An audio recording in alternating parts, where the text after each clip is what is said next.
옆에 있는 분들에게 한번 인사해 보겠습니다. 잘 오셨습니다. 예, 우리 말씀 요한복음 13장 1절에서 17절 말씀으로 되어 있는데 1절에서 11절까지만 읽겠습니다. 11절은 같이 합독하시겠습니다. 1절서부터 10절까지는 교독하시고 11절은 합독하시겠습니다. 6월절에 예수께서 자기가 세상을 떠나 아버지께로 돌아가실 때가 이른 줄 아시고 세상에 있는 자기 사람들을 사랑하시되 끝까지 사랑하시니라. 마귀가 벌써 시몬의 아들 가롯 유다의 마음에 예수를 팔려는 생각을 넣었더라.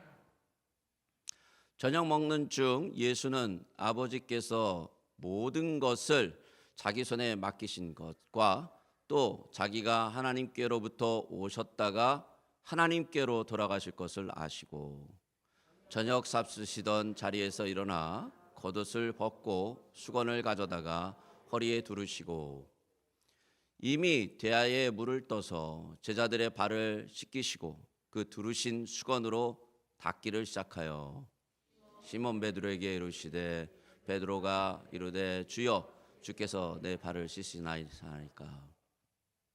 예수께서 대답하여 이르시되 내가 하는 것을 네가 지금은 알지 못하나 이후에는 알리라.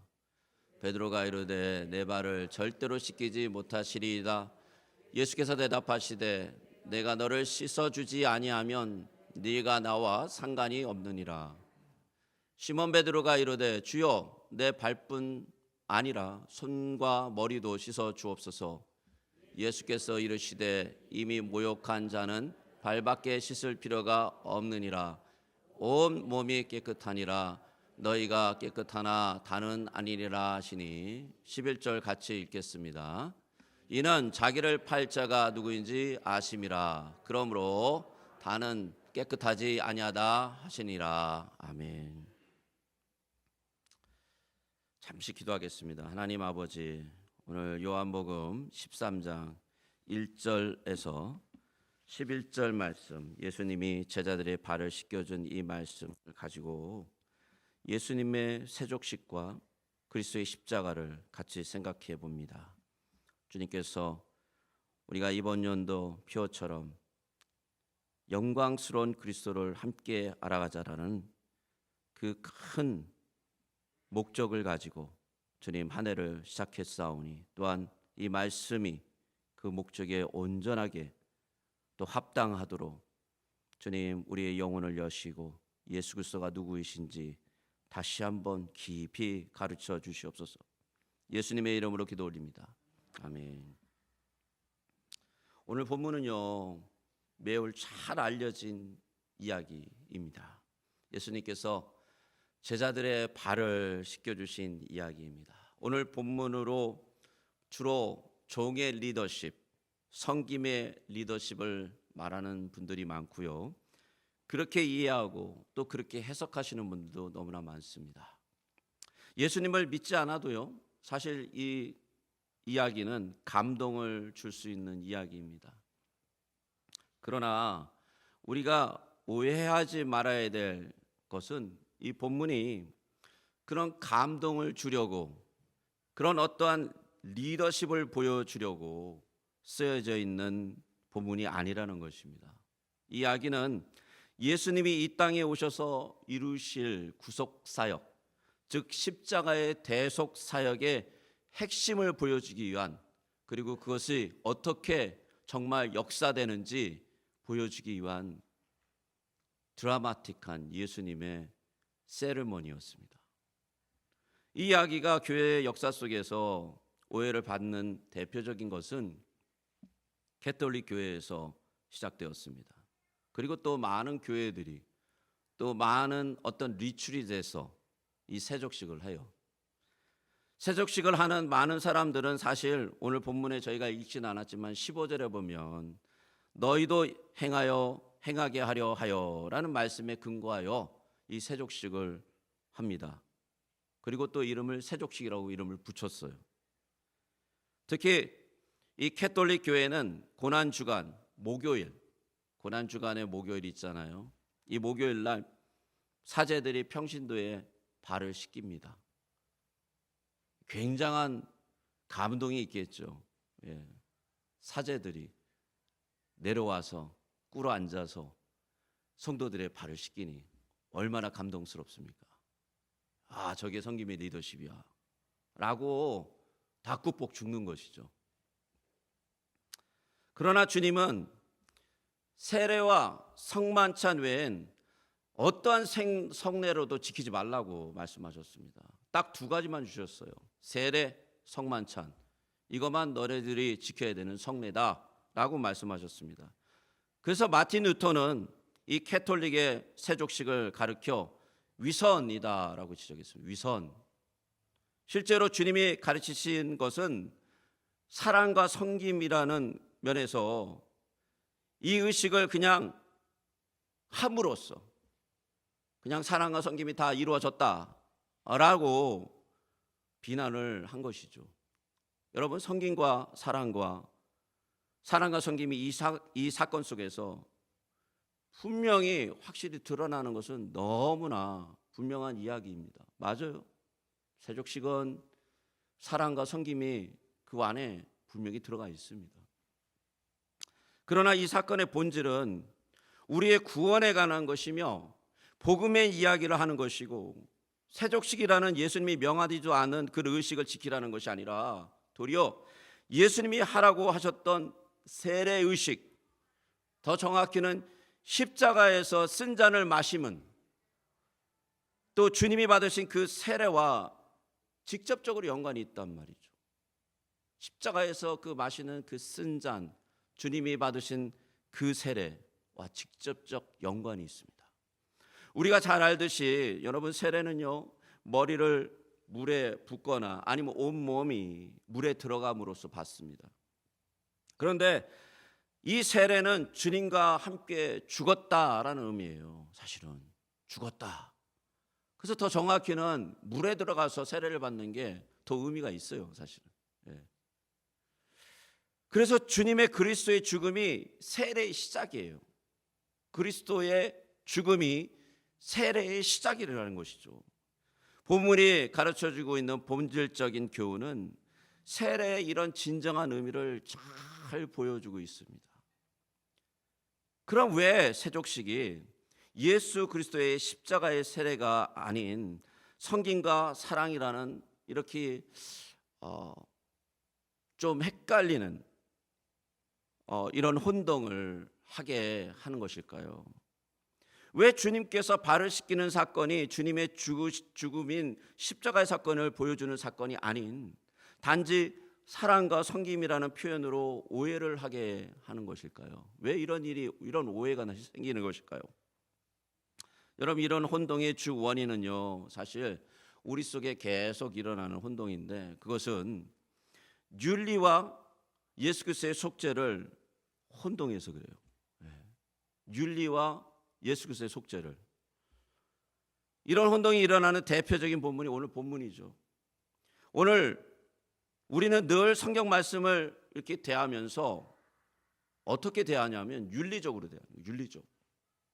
우리가 윤리적으로 이해하려고 그래요. 그게 우리 어떤 감동을 주나, 우리의 삶은 그것을 어떤 모범을 배워야 되나, 이런 식으로 윤리적으로 생각하게 된단 말이에요. 자동적으로. 여러분, 혹시 예수님이라면 어떻게 하셨을까라는 책을 읽어보셨습니까? 예, 읽어보신 적 있으세요?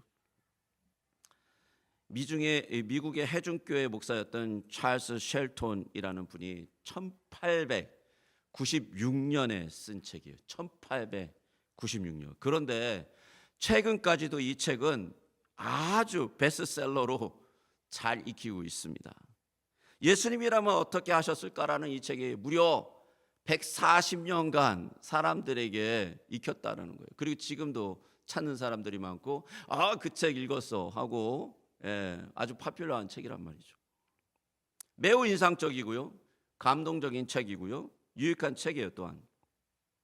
하지만 이 책이 권하는 예수님이라면 어떻게 하셨을까라는 질문은 자칫 윤리와 예수 그리스도의 속죄를 혼동하도록 사람들을 인도하게 돼요. 마이클 홀턴이라는 분이 이렇게 그 부분을 지적했습니다. 예수님이 무엇을 행하셨는가가 아니라 예수님이라면 어떻게 하셨을까라는 질문에 매달리게 될 때 우리는 믿음의 내용도 교리도 더 이상 중요하지 않게 된다라고 얘기해요. 여러분, 어떻게와 무엇이라는 질문에 의해서 완전한 다른 답을 찾게 된다는 거예요. 완전히 다른 답.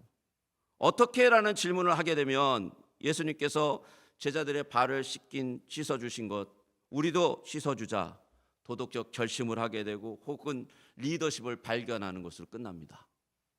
그러나 본문의 주된 핵심은 그게 아니에요. 사실은 우리가 윤리와 속죄로 혼동할 때 그리스도의 속죄 사역은 사실 사그러들게 되어 있는 거죠. 이해가 안 가게 되어 있는 거예요.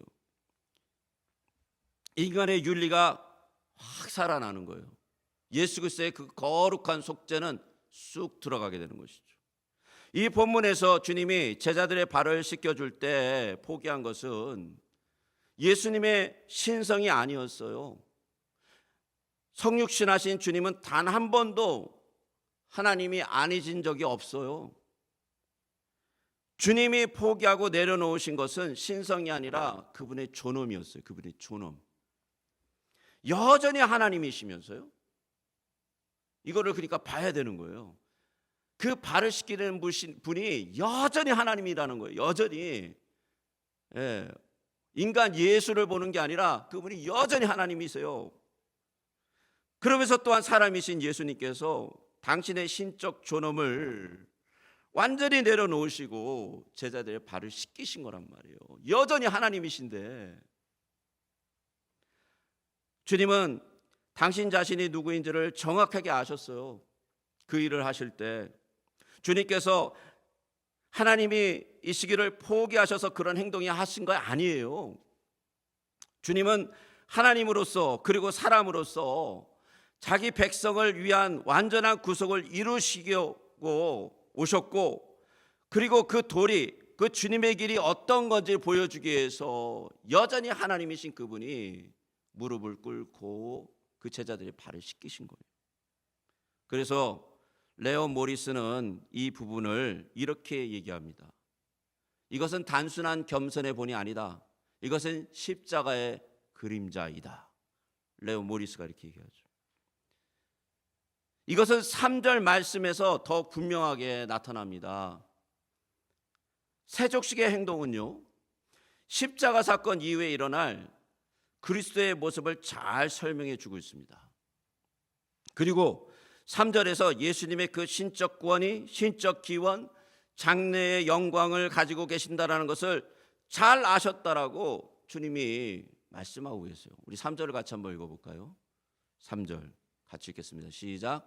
저녁 먹는 중 예수는 아버지께서 모든 것을 자기 손에 맡기신 것과 또 자기가 하나님께로부터 오셨다가 하나님께로 돌아가실 것을 아시고 다 하셨다라는 거죠.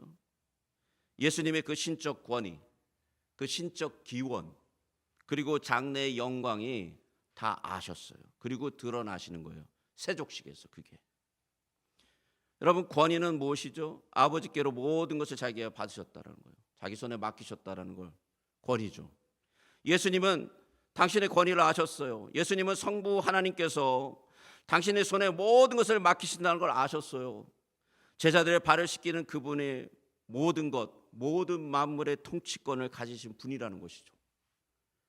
주님은 그걸 아셨어요. 그런데 만물의 통치자께서 지금 제자들의 발을 씻기고 계신 것이에요.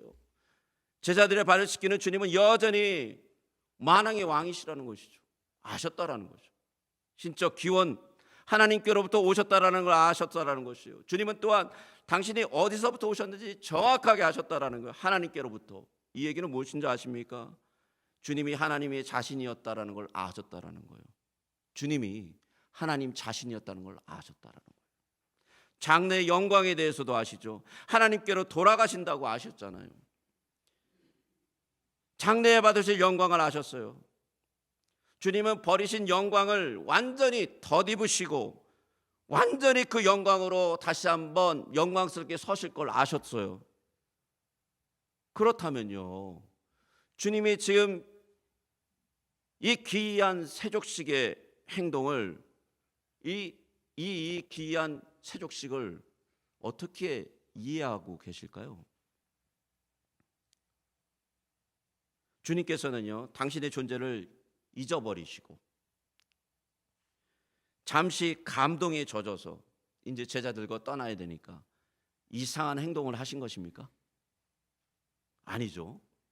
주님은 당신이 하나님이시기에 정확히 하나님이라는 것을 인식하시고 가장 하나님답게 제자들의 발을 씻겨주신 거예요.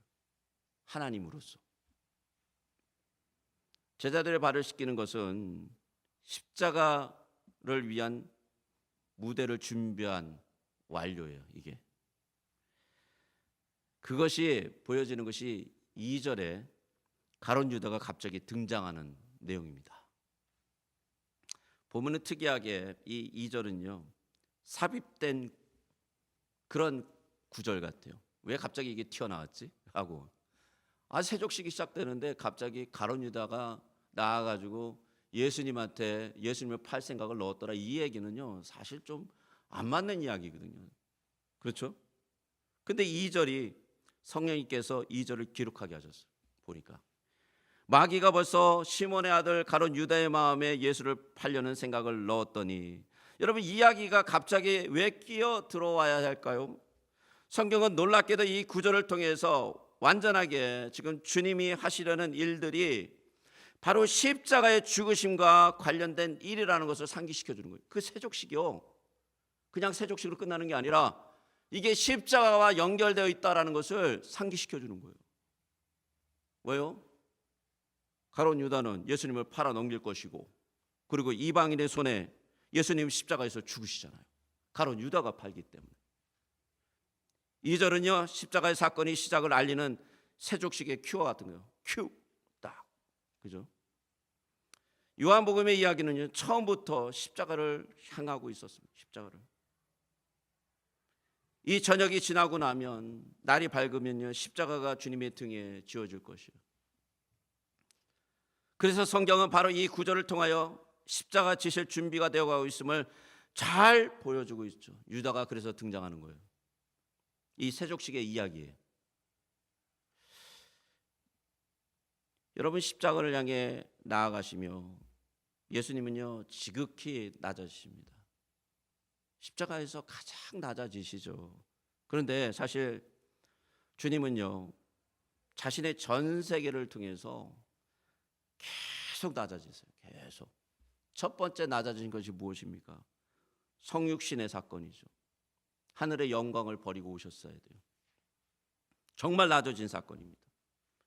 그리고 예수님께서 세례 요한한테 세례를 받으세요. 여러분 세례는요 죄인이 죄 씻음을 받는 표식으로 받는 의식이에요. 예수님이 죄가 있으셨습니까? 죄를 알지도 못하는 분이라고 성경은 증거하고 있습니다. 죄와 전혀 상관이 없는 분이죠. 그런데 주님께서 세례 요한에게 세례를 받으실 필요가 없으신데, 그런데도 주님은 세례를 받으심으로써 어떤 이야기를 하시는 거냐면 죄인들과 내가 동일하게 되겠다라는 얘기를 하시는 거예요. 동일하게. 더 나가서 이런 얘기죠. 내가 죄인으로서 역임을 받겠다라는 얘기예요. 내가 죄인으로서 역임을 받겠다. 단지 십자가에서만 주님께서는 죄인으로 여겨지신 것이 아니라는 것이죠. 그리고 주님은 예루살렘 입성할 때 그것도 나귀의 새끼를 타고 들어가십니다. 이것도 주님의 너무 낮아짐이죠.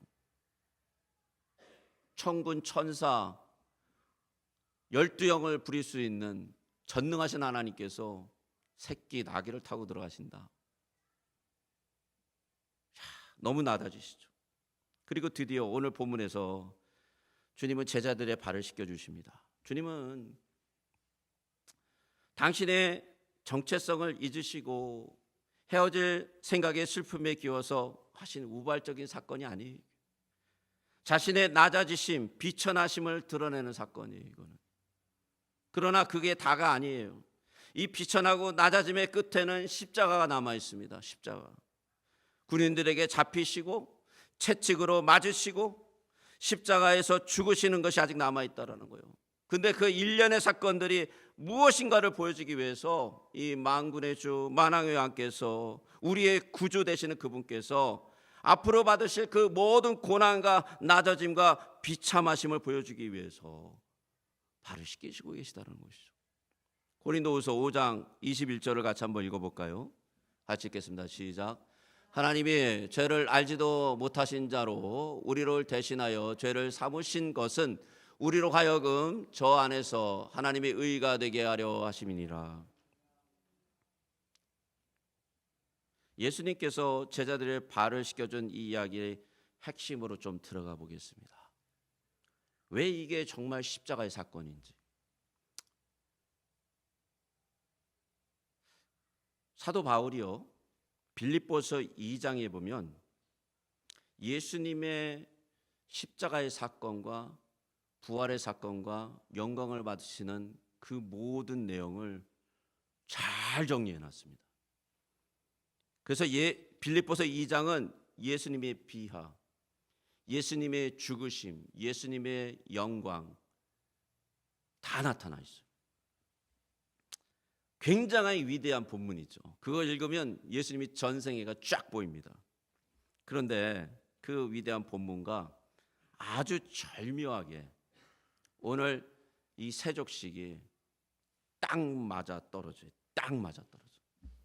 하나도 빈틈이 없이 정확하게 매치가 돼요. 하나씩 다. 주님이 먼저 저녁 잡시던 자리에서 일어나셨어요. 이것은 무엇냐면요, 주님께서 죄인들을 섬기기 위해서 그 영광의 보좌를 일어나신 사건이에요. 그 자리에서 떠나셔야 되니까 하나님의 그 자리를 벗어난 거예요. 그 영광의 자리를. 그래서 빌립보서는 이거를 이렇게 말씀하죠. 빌립보서 2장 6절 같이 읽겠습니다. 시작. 그는 근본 하나님의 본체시나 하나님과 동됨을 취할 것으로 여기지 아니하시고, 주님을 섬기기 위해서 영광의 보좌에서 일어나신 거예요. 그리고 겉옷을 벗으셨어요. 세족식이 겉옷을 벗잖아요. 유대인들이 어떤 일을 하기 위해서는 이 끌리는 겉옷을 벗어야 돼요. 이게 아주 길거든요. 이게. 그래서 주님이 그렇게 하셨어요. 이것은 주님께서 그 영광을 버리고 일을 하고 섬기며 살아가는 인간의 이 모양을 입으신 것으로 빌립보서에 나타나요. 그래서 사람의 모양으로 나타나사 자기를 낮추시고라고 빌립보서에서 바울이 선언하는 거예요. 주님은 그렇게 당신의 자신을 비우셨어요. 그리고 주님께서 수건을 허리에다가 이렇게 두르시잖아요. 세족식 할 때 허리에 두르셨다고 그랬잖아요. 이 행동은 전형적인 종의 모습이에요. 우리가 잘 알지만 가장 낮은 종이 발을 씻기잖아요. 그 집안에서. 그래서 허리를 두르시는 거예요. 수건을. 빌립보서 2장에서는 종의 형체를 가지사 사람과 같이 되셨고 라고 고백하고 있잖아요. 주님은 이어 대야에 물을 담아 제자들의 발을 씻기기를 시작하셨다라고 말하잖아요. 우리 말에는요, 물을 담아라고 되어 있지만 원문에는 그렇게 안 써 있어요. 원문에는 어떻게 써 있냐면 물을 쏟아 부어라고 써 있어요. 쏟아 부어. 이 말을 더 정확히 표현하자면 예수님께서 속죄 제물로 인간의 죄를 씻어내기 위해서 당신의 피를 다 쏟아 부으신 것이다 라는 거예요.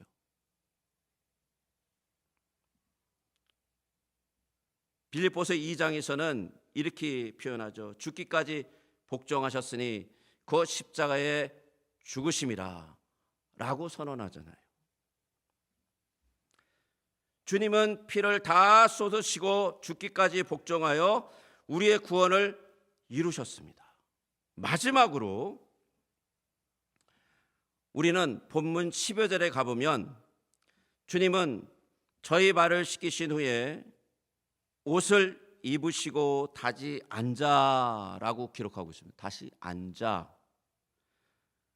이것은 주님께서 모든 사역을 성취하시고 다시 그 영광의 보좌에 앉으시는 것을 보여주고 계신다는 거죠. 빌립보서 2장 9절에서 10절 말씀 같이 읽겠습니다. 시작. 이러므로 하나님이 그를 지극히 높여 모든 이름 위에 뛰어난 이름을 주사 하늘에 있는 자들과 땅에 있는 자들과 땅 아래에 있는 자들로 모든 무릎을 예수의 이름에 꿇게 하시고.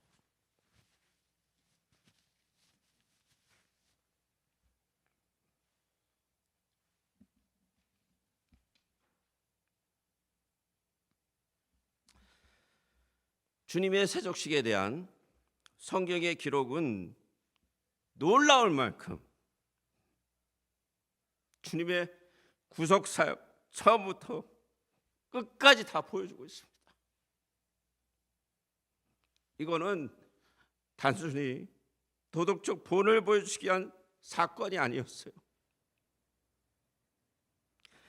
예수님이 우리의 이 더러운 죄를 씻어내기 위해서 지옥에 갈 수밖에 없는 이 부족한 자들을 위해서 자신을 다 낮춰준 엄청난 사건이었다라는 거예요. 그런데 우리는요, 너무 이기적이에요. 너무 자신만 생각하고 예수님을 바라보지 않고 자신의 것이 이루어지지 않으면 화를 내고 짜증을 내고 하나님의 나라와 영광에 대해서는 생각하지 않아요.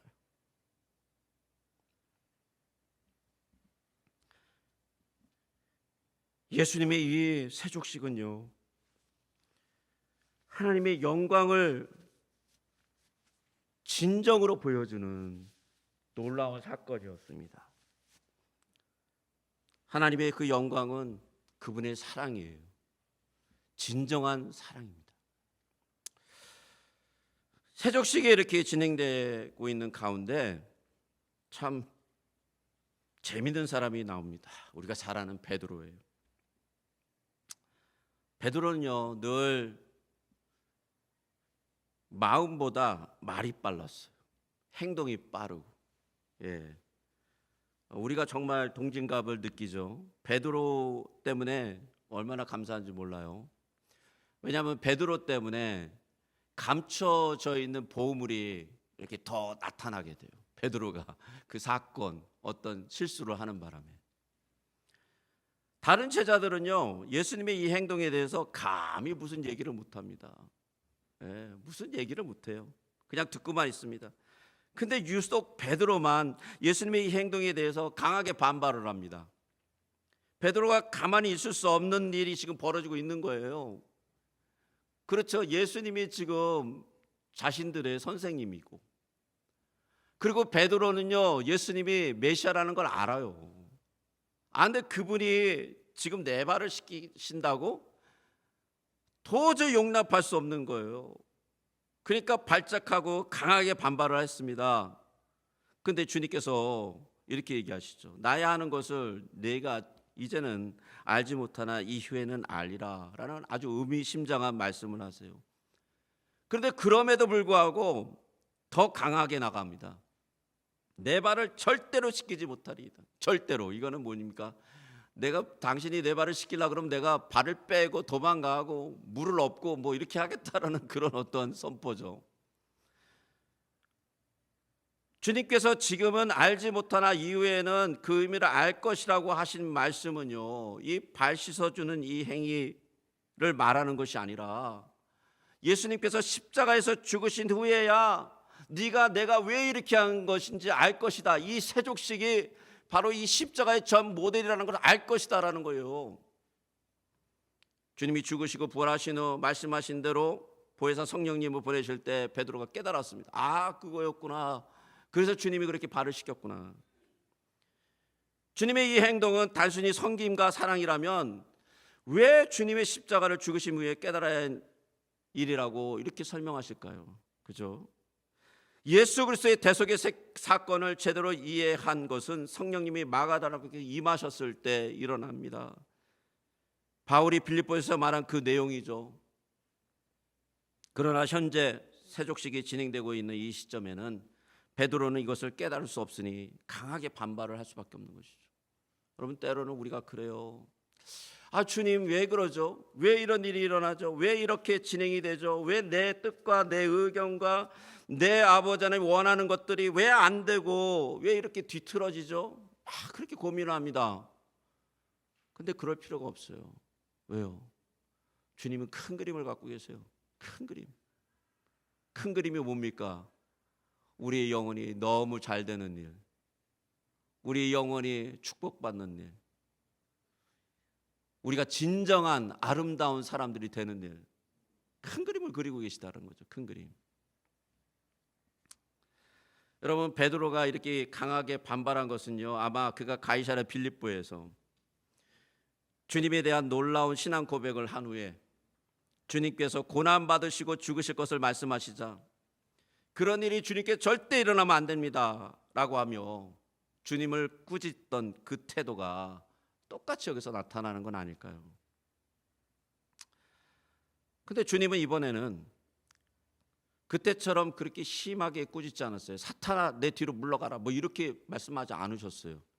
그런데 그거보다 몇천 배 더 충격적인 말씀하셨어요. 정말 이거는 들으면 안 되는 이야기를 하셨어요. 요한복음 13장 8절을 같이 한번 읽어볼까요? 같이 읽겠습니다. 시작. 베드로가 이르되 내 발을 절대로 씻기지 못하리이다. 예수께서 대답하시되 내가 너를 씻어 주지 아니하면 내가 나와 상관없으리라. 베드로를 향한 예수님의 말씀은 내가 너를 씻기지 아니하면 너가 나와 상관없다. 여러분 이거 어떻게 해석하실 거예요?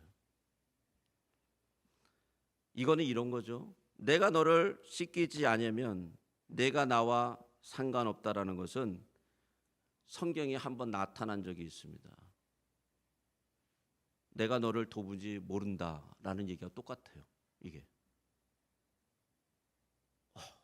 이 말 들으면요 끝나는 거예요. 끝나는 거예요. 이거 망하는 일이에요. 이거는 주님과 상관없으면 망합니다. 아무리 잘나도 아무리 유명해도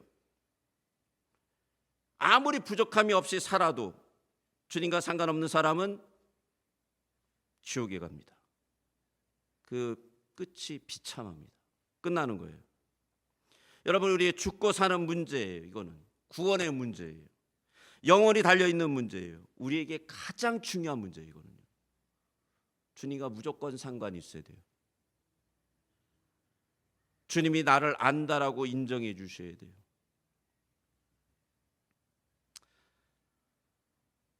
그래서 베드로가 어떻게 반응합니까? 깜짝 놀랐죠. 예. 막 그냥 벼락을 맞은 것처럼 됐을 거예요 아마. 예. 가슴이 벌렁거렸을 거예요. 오, 주님이 날 상관없다? 아유 안 되지. 그래가지고 어떻게 합니까? 주여 내 발뿐만이 아니라 손과 머리도 씻겨 주옵소서. 손과 머리 막 다 온몸을 씻겨달라는 거예요. 이제 베드로가 아주 극과 극을 달리죠. 그랬더니 예수님이 이렇게 말씀하세요. 이미 목욕한 자는 발밖에 씻을 필요가 없느니라. 온몸이 깨끗하니라. 이 구절로 해석이 분분합니다. 다양한 해석을 해요. 왜냐하면 성경의 4번 중에 4번이에요. 4번 중에 적지 않은 4번이 발밖에라는 말을 생략하고 있기 때문에 발밖에를 생략하고 읽게 되면 이런 거예요. 이미 목욕한 자는 씻을 필요가 없느니라 라는 말이 되잖아요. 이 말씀은요 너무 정확한 말씀이죠. 예수 그리스도의 구속의 사역이 속죄가 얼마나 완벽하고 충분하며 완성된 사역인가를 강조하는 거죠. 그러므로 더 이상 씻을 필요가 없는 거예요. 예수님이 목욕을 시킨 자는 다시 얘기해서 예수 그리스도를 믿고 그분 앞에 나아가 죄를 고백하고 예수님이 구주가 된 자분들은 그분들의 모든 과거의 죄, 현재의 죄, 미래의 죄가 완전히 씻겼다라는 거예요. 더 이상 사망이 역사할 수 없고 더 이상 그 영혼을 사단이 갖고 놀 수 없는 하나님의 진정한 백성이 되었다라는 표현이죠. 그런데요, 오늘 본문에 보니까 뭐라고 나와 있습니까? 이미 목욕한 자는 발만 씻으면 된다라는 말씀하세요. 발만. 온몸은 깨끗한데 발은 더러울 수 있다라는 것이에요. 그리스도의 구속으로 말미암아 제사함을 받은 분들은 온몸이 깨끗합니다. 그것은 부족함이 없는 완전한 제사함이에요. 그런데 발은 씻어야 된다라는 이 말은 무슨 말일까요? 사도 요한이 나중에 그리스도를 믿어 영생을 얻은 하나님의 백성들이 가져야 되는 확실한 믿음, 확실한 구원의 확신을 갖기 위해서 쓴 그 서신서 중에 사도 요한이 이런 말을 했습니다. 요한복음 1장 9절을 한번 읽어볼까요? 같이 읽겠습니다. 시작. 만일 우리가 우리 죄를 자백하면 그는 미쁘시고 의로우사 우리의 죄를 사하시며 우리를 모든 불의에서 깨끗하게 하실 것이요. 이 말씀은요, 우리가 예수 그리스도를 안 믿어서 그 다음에 예수 그리스도를 믿을 때 정말 주님을 구주로 고백하며 죄를 회개하는 것을 얘기하는 것이 아니에요. 예수 그리스도를 믿는 백성들이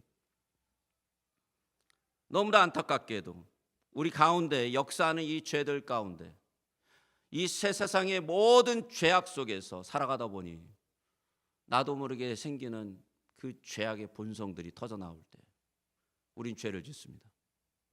화가 날 때도 있고 분노할 때도 있고 시기할 때도 있고 질투할 때도 있고 미워할 때도 있어요.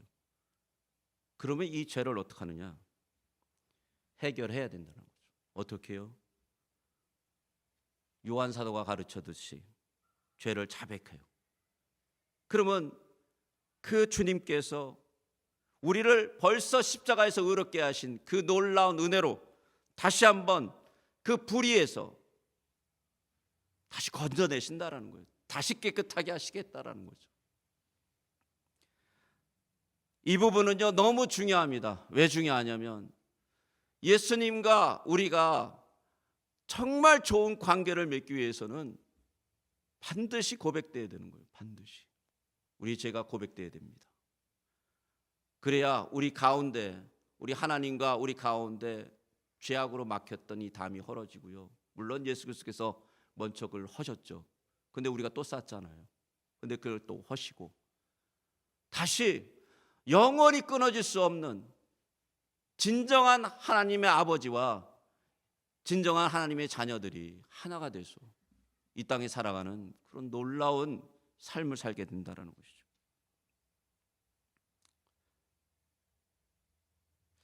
오늘 주님이 제자들을 발효시키는 이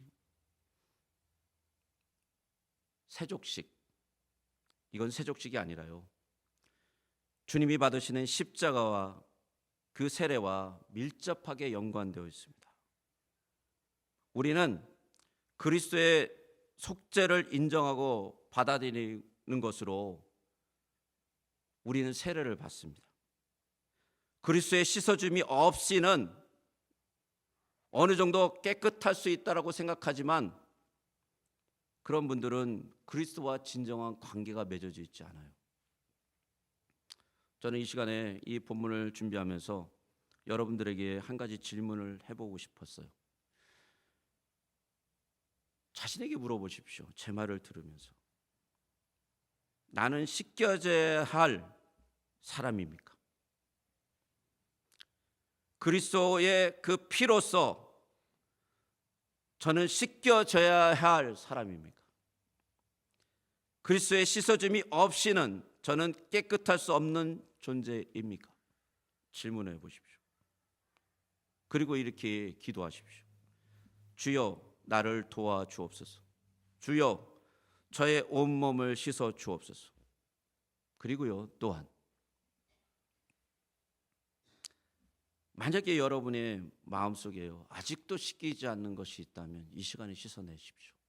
이것은 예수 그리스도를 믿고 구원의 백성이 된 분들에게 말씀드리는 겁니다. 주여 저의 발을 씻어 주옵소서. 왜요? 그 발을 씻지 않으면 여러분은 주님과 상관없이 살게 돼요. 우리 이 시간에 잠깐 같이 기도하겠습니다. 하나님, 오늘 본문을 가지고 주님 앞에 나아가 기도합니다. 주님, 만약에 단 한 번도 온몸을 씻지 않는 분들이 있다면, 그런 사건이 없었다면 주님 온몸을 씻어 주시옵소서.